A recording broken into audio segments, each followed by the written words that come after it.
আজকে আপনাদের একটা ফল দেখাবো। বিশেষ করে এই ফলটা গ্রামেই পাওয়া যায়। তো এই ফলটার নাম কি কেউ যদি জানেন তো কমেন্টে অবশ্যই জানাবেন।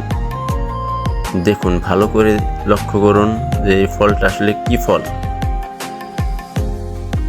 ভালো করে লক্ষ্য করুন।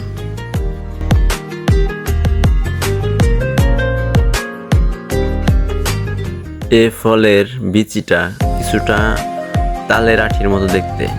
তালের আঠিটা ঠিক যেমন, প্রায় এটার বিচিটাও তেমনই। তো এই ফলটার নাম কি কেউ জানলে অবশ্যই কমেন্টের মাধ্যমে জানাবেন। ধন্যবাদ।